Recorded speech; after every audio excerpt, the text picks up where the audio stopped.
well, welcome back. This is the 6th of 8 videos in the introductory chapter looking at risk management. And what we're going to be doing here is looking at one of the additional readings for the course. And in this particular case, we're looking at Hipaa, or health information, and what's required to protect that. So the particular reading and paper that gets into the basic concepts behind HIPAA and what's required, and goes through a process that you're going to see repeated a couple of different times throughout the course. Again, this is chapter 1, video 6, so we're not going to go in deep into HIPAA, but we do want to provide some introductory comments, make sure that you kind of understand this and see kind of from beginning to end how a whole system might work around risk management. So as you look at the objectives here, we'll talk for just a page or a slide or two on the security rule, and then we'll start going through the process of risk analysis and risk management within that context of HIPAA and the kind of general steps involved with doing that. So let's dig into it. So here's the security rule. There are kind of three things we want to, or I want to bring to your attention. This idea that covered entities have to implement policies and procedures to prevent, detect, contain, and correct security violations. As part of doing that, they have to conduct an accurate and thorough assessment of potential risks, of vulnerabilities, with the intent to protect the confidentiality, integrity, and availability of electronic protected health information, or EPHI. You'll see that in a couple of slides. And then from there, to implement security measures or controls that are sufficient to reduce the risk and vulnerabilities to a reasonable and appropriate level. So those are the kind of, as you look at the security rules, those make sense.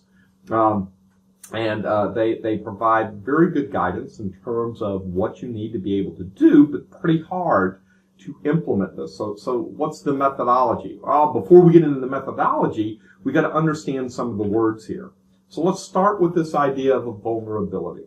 So a vulnerability is going to be some weakness or some flaw within the system. It could be a procedure. It could be a technical vulnerability. It could be that you're not training your users, and thus they're vulnerable to different types of attacks.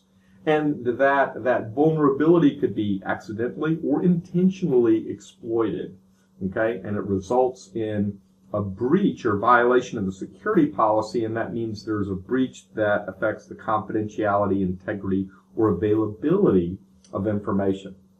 And so that's what a vulnerability is. And again, you can see down below the technical and non-technical types of vulnerabilities, but a vulnerability at its heart is a flaw or weakness that can be exploited or leveraged, okay? And a threat is going to be the potential for a person or a thing or a system to accidentally or intentionally leverage or trigger that vulnerability. And they could be environmental, they could be human-based, or they could be natural, all right? And again, as you're looking at a variety of different threats that are out there, what you're really looking at is the interaction between vulnerability and threats, and that is risk, okay? So risk occurs when a vulnerability is triggered or exploited by a threat, okay? At least according to this paper, and that's actually not far off. So a vulnerability is triggered or exploited by a threat that equals risk. That means that the threat has to have the capability, the real capability, to trigger or exploit that vulnerability. And as you're looking at impact, another kind of key word associated with risk, what's the probability that they will actually do this, and what then is the resulting impact should that vulnerability be triggered by that threat. So to kind of go through risk analysis and risk management, we're going to talk first about risk analysis. You've got these kind of 8 different steps. We're going to start by talking about what's the scope of the analysis. And for the next couple of slides, the scope is as it relates to HIPAA. We're then going to start to gather data, which means we have to go out and do an asset inventory. We have to figure out all of the different technical systems, all of the different policies, all of the different education programs that are associated with either your information security or your risk management operations. Once you have that, you have to go out and look at what are the potential threats and vulnerabilities. And again, there are some external sources that will help you with that, but it's likely to be just as numerous as the number of assets that you find when you go out and do an inventory. And so it is a daunting list. You know, it sounds so simple: gather data, identify and document potential threats and vulnerabilities. That is daunting. That is very, very hard to do. From there, you have to look at your current environment and what are your security measures that you have in place. Determine the likelihood of a threat occurrence. Challenging to do. Remember the Parker paper. Determine the impact within that kind of threat universe of occurring.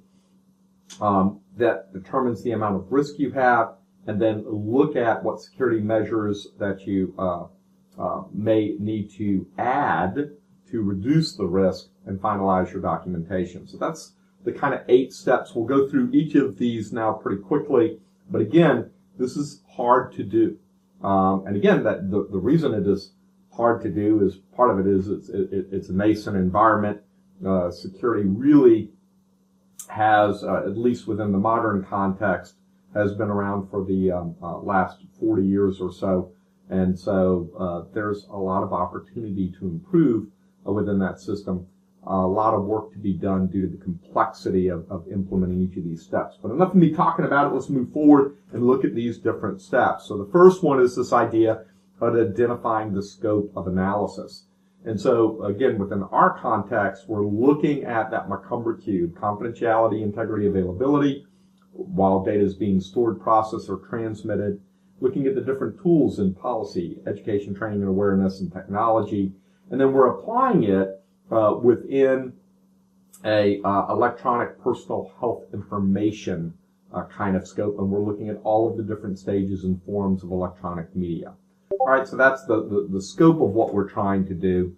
We then need to gather data, and as I mentioned, that involves going out and doing an asset inventory. What are all of the different servers, networks, computers, mobile devices, tablets, trying to connect to and use websites, trying to connect to and access electronic personal health information.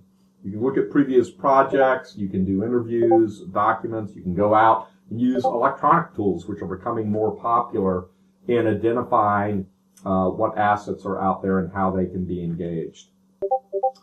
Next stage, now that we've gathered all of that data, and again, that's a pretty difficult task, we have to go out and look at what threats and vulnerabilities are there. So if we know what systems, what operating systems, what applications we're running, we can go out and determine what potential vulnerabilities exist and what threats exist.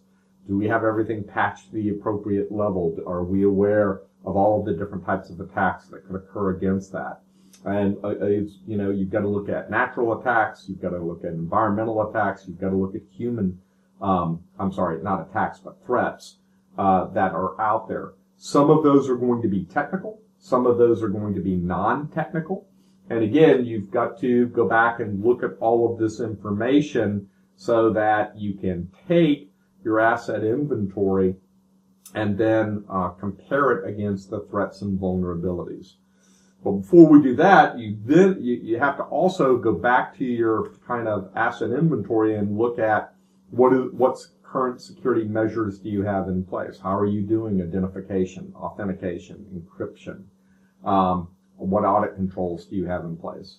What are the different policies that you have in place? And again, what you're trying to do is do an assessment, not just an inventory of these things, but assess how effective they are. Because once you have that, then you have the opportunity to start comparing these and determine the probability of an attack and the impact that that attack will have. And I'm displaying a table that you might use that focuses on, all right, well, the things that have an extreme impact and are very likely to occur might be the things, down in that bottom right quadrant of the chart, the things that we focus on first. And then what this leads to is a kind of prioritized list of things we need to address. Note, it is impossible to address all risks. What you have to do is focus on the most important risks and get them to an acceptable level of risk management. All right, and then finally, you've got to identify what new security measures you need to put in place and finalize your documentation associated with that risk analysis. Once you have the risk analysis done, then you've got to develop and implement a risk management plan, implement those additional security measures, and then evaluate and maintain those measures over time to see if they're effective. Wow, this has kind of been a whirlwind tour through Hipaa. We started out with some basic definitions around threat, vulnerability, risk. We moved into looking at 8 different steps associated with risk analysis. And again, as we mentioned, some of those steps are very, very challenging to do and require the allocation of appropriate resources to pull off. From that risk analysis, we moved into this slide, which kind of captures this idea of risk management. Each of these bullets are significant and major investments in time, but that's what you have to do, A, because it's required by law, B, because it's the right thing to do to protect electronic personal health information.